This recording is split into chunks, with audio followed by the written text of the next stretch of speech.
Hello friends, welcome to our channel स्वाद का खजाना। आज मैं आपके साथ शेयर करने वाली हूँ गुजराती फेमस फरसान बटाटा वड़ा की रेसिपी। गुजराती बटाटा वड़ा महाराष्ट्रियन बटाटा वड़ा से थोड़े से अलग होते हैं क्योंकि गुजराती बटाटा वड़ा का स्टफिंग थोड़ा सा तीखा, मीठा और चटपटा रहता है और आप इसे कभी भी चटपट बना के किसी भी सीजन में एंजॉय कर सकते हैं। तो चलिए फिर रेसिपी शुरू करते हैं। तो बटाटा वड़ा बनाने के लिए मैंने लिए हैं 6 से 7 नंग उबले हुए आलू। तो पहले हम आलू को मैश कर लेंगे।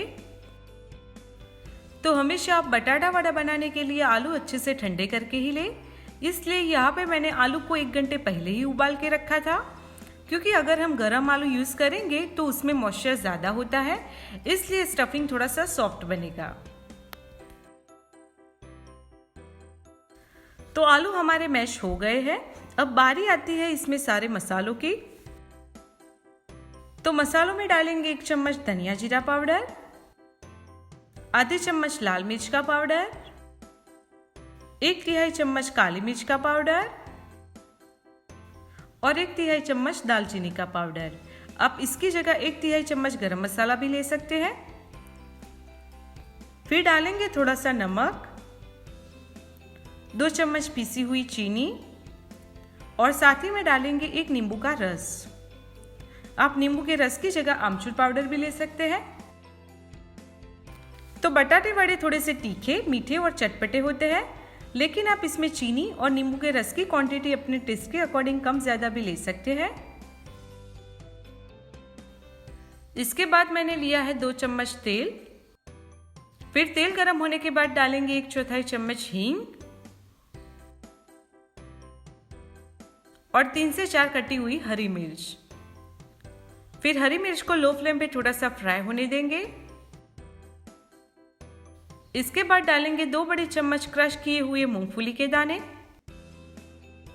वैसे तो आप हरी मिर्च और मूंगफली के दाने ऑयल में फ्राई किए बिना भी डाल सकते हैं, पर मूंगफली के दाने अगर हल्के फ्राई हो जाएंगे तो हर एक बाइट में बटाटे वड़े का बहुत ही अच्छा फ्लेवर आएगा। तो अब ये फ्राई हो चुके हैं। इसके बाद गैस ऑफ करके इन्हें सीधा ही आलू के मसाले के ऊपर डाल देंगे। फिर लास्ट में थोड़ा सा कटा हुआ धनिया डालेंगे। फिर सारी चीजें एक बार मिक्स कर लेंगे। तो आप बटाटा वड़ा में इन चीजों के अलावा आधी चम्मच अदरक की पेस्ट भी डाल सकते हैं अगर आपको पसंद है तो। और यहाँ पे मसाले मिक्स करने के बाद स्टफिंग अगर थोड़ा सा सॉफ्ट हो जाए या फिर अगर आप जल्दी में हो और आपने गरम आलू यूज़ किए हैं और उसकी वजह से स्टफिंग थोड़ा सा सॉफ्ट हो जाए तो आप इसमें 1 या 2 चम्मच सूखे पोहे भी डाल सकते हैं। इससे आलू में अच्छी सी बाइंडिंग आ जाएगी। अब सारी चीज़ें मिक्स हो गई हैं। इसके बाद आलू के स्टफिंग को 15 मिनट तक ऐसे ही रहने देंगे ताकि मसाले अच्छे से मिक्स हो जाए। तब तक हम बैटर तैयार कर लेंगे। तो बैटर बनाने के लिए लेंगे 2 कप बेसन और बेसन के साथ लेंगे 1/4 कप दरदरा गेहूं का आटा। तो यहाँ पे मैंने भाकरी बनाने में जो आटा यूज करते हैं वो ही लिया है। गेहूं का आटा डालना ऑप्शनल है, पर ये डालने से बटाटे वड़े के ऊपर कोटिंग भी अच्छे से होगी और साथ में ये लंबे समय तक क्रिस्पी भी बने रहेंगे। इसके बाद डालेंगे 1/3 चम्मच काली मिर्च का पाउडर और थोड़े से कलर के लिए 1/4 चम्मच हल्दी पाउडर। फिर डालेंगे नमक और 1 चम्मच पीसी हुई चीनी। चीनी डालने से बटाटे वड़े के ऊपर बहुत ही अच्छा कलर आएगा। तो पहले सारे ड्राई इंग्रेडिएंट को एक बार मिक्स कर लेंगे। फिर थोड़ा थोड़ा करके पानी डालेंगे और थोड़ा सा गाढ़ा बैटर तैयार कर लेंगे। तो पानी आप थोड़ा थोड़ा करके ही डालें।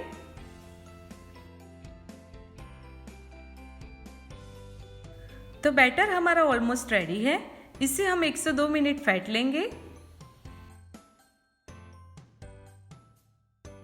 और बैटर की कंसिस्टेंसी भी हमें इस तरह से थोड़ी सी थिक रखनी है ताकि अच्छे से कोटिंग हो पाए। तो अब बैटर को हम साइड पर रख के पहले हम स्टफिंग में से बॉल्स रेडी कर देंगे। तो उसके लिए हाथ में पहले थोड़ा सा ऑयल लगा लेंगे। फिर आपको जिस किसी भी साइज के बटाटे वड़े पसंद हो उतना स्टफिंग लेके उसमें से बॉल्स बना लेंगे, कुछ इस तरह से। मैं आज मीडियम साइज के बटाटा वड़े बना रही हूँ, आप इससे थोड़ी सी बड़ी साइज के बटाटे वड़े भी बना सकते हैं।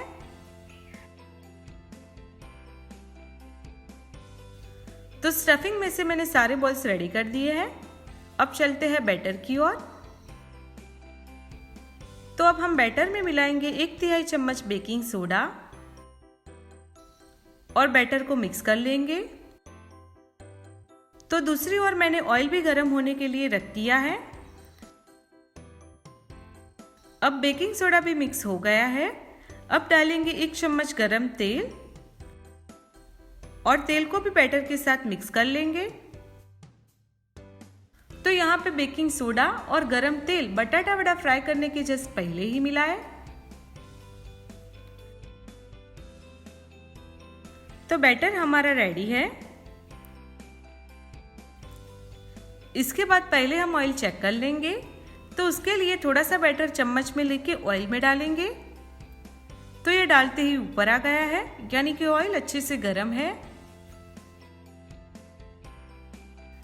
इसके बाद बॉल को बैटर में डाल के चम्मच से इस तरह से कोट कर लेंगे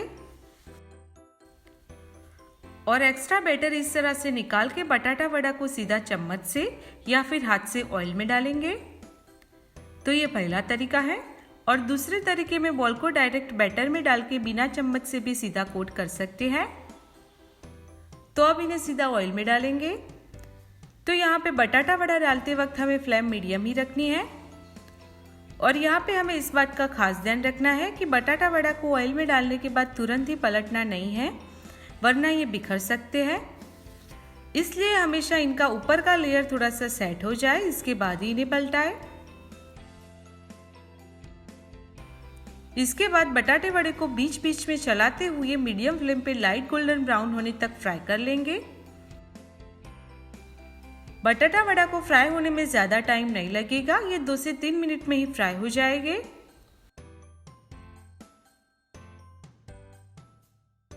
तो अब इनके ऊपर बहुत ही अच्छा कलर आ गया है, इन्हें ऑयल में से निकाल लेंगे। तो देखते ही खाने को मन करे ऐसे बटाटे वड़े बनकर तैयार हुए हैं। और उसी तरह से बाकी के बटाटे वड़े भी फ्राई कर लेंगे और इन्हें भी मीडियम फ्लेम पे लाइट गोल्डन ब्राउन होने तक फ्राई कर लेंगे। तो हमारे इस बैच के बटाटे वड़े भी रेडी है। वैसे तो ये बटाटे वड़े अकेले भी खाने में एकदम टेस्टी लगते हैं, पर मैंने इन्हें सर्व किया है टोमेटो केचप और ग्रीन चटनी के साथ। पर आप इन्हें गर्मा गर्म चाय के साथ भी एंजॉय कर सकते हैं। तो आप भी ये तीखे, मीठे और चटपटे गुजराती स्टाइल में बने हुए बटाटे वड़े की रेसिपी को घर पे ज़रूर ट्राई करें और साथ में अपना फीडबैक भी हमारे साथ ज़रूर शेयर करें। और अगर आपको आज का ये मेरा वीडियो पसंद आया हो तो इसे लाइक और शेयर करें और ऐसी ही नई नई रेसिपीज़ के लिए हमारे चैनल स्वाद का खजाना को सब्सक्राइब करें और बेल आइकन पर क्लिक करें ताकि हमारे सारे नए वीडियो की नोटिफिकेशन आपको मिलती रहे। तो अगली बार फिर मुलाकात होगी ऐसी और नई रेसिपीज के साथ। तब तक के लिए bye bye and thanks for watching.